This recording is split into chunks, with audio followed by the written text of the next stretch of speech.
In the quiet town of Woodbury, Connecticut, a shocking tale of double lives and illegal activities unfolded. At the heart of this story is Reverend Herbert Miller, a 63-year-old pastor at the Woodbury United Methodist Church. Reverend Miller was a respected figure in the community, known for his devotion to his flock. His home, conveniently located next door to the church, was a symbol of his commitment to his congregation. But as they say, appearances can be deceiving. And in Reverend Miller's case, this couldn't be more accurate. His respected status in the community, his close proximity to the church, all were but a facade. His home, a place of tranquility, was also a hub of illicit activities. But beneath this facade of a devoted man of God, a different, darker story was taking shape.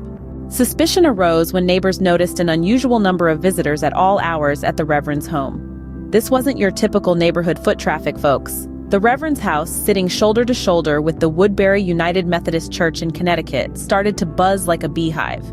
Day and night, the comings and goings were relentless.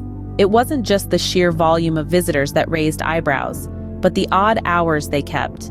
The late-night visits, the early morning departures. It was all too strange for a man of the cloth. The community started to murmur. Whispers of doubt began to circulate the pews.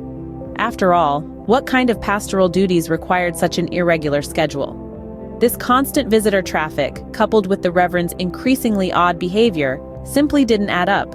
The suspicions grew heavier, casting a long shadow over the Reverend's once unblemished reputation.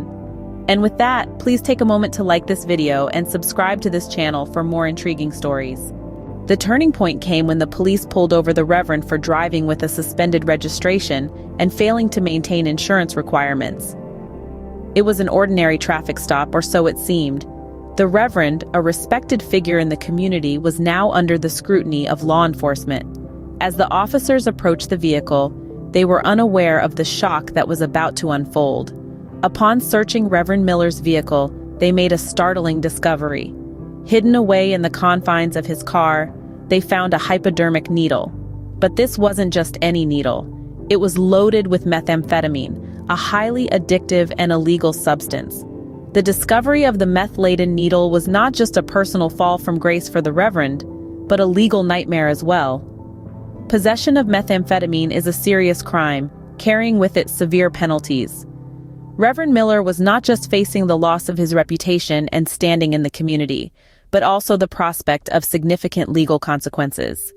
These could range from hefty fines to time in prison. Even the mere possession of methamphetamine is enough to warrant a conviction for drug trafficking in many jurisdictions. The implications were clear.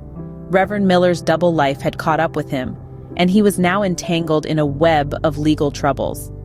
But the shocking revelations didn't just stop there.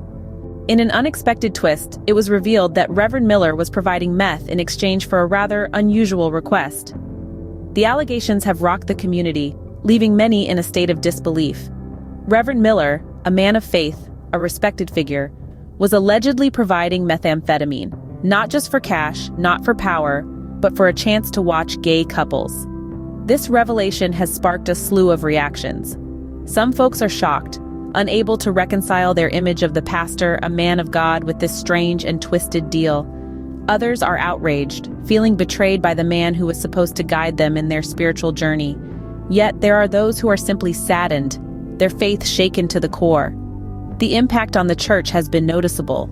The sanctuary that once resonated with hymns and prayers now echoes with whispers and murmurs. The pews that were once filled with devoted worshipers now hold a congregation grappling with confusion and hurt.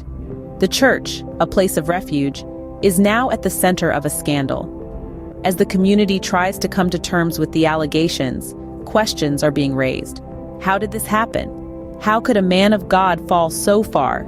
And perhaps the most pressing question of all, how will the church and its community move forward? While the answers to these questions remain elusive, one thing is certain. This scandal has cast a dark shadow over the church and its community. It has exposed the dark underbelly of a man who was supposed to be a beacon of light.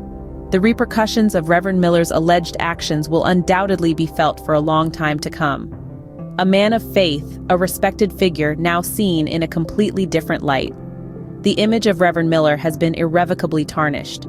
His actions, if true, are a stark reminder that even those who preach the word of God are not immune to the temptations of the world. In the fallout of these revelations, the town of Woodbury is left reeling. The tranquility of this quiet Connecticut town is shattered, its sense of safety and trust deeply shaken. Reverend Herbert Miller's arrest sent shockwaves through the community, leaving many struggling to reconcile the image of their beloved pastor with the man now facing serious criminal charges. The church, too, is facing a daunting task: to heal and rebuild. The Woodbury United Methodist Church, once a beacon of faith and community, now stands as a stark reminder of the scandal.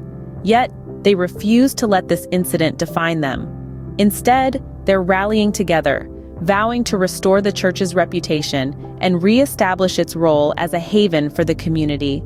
The story of Reverend Miller serves as a reminder that appearances can be deceiving, and that even those in positions of trust can fall from grace. It's a hard pill to swallow, but an essential lesson about the human capacity for duplicity. Now, as we wrap up this story, I invite you to like this video, check out other content on this channel, and subscribe to this channel for more captivating narratives.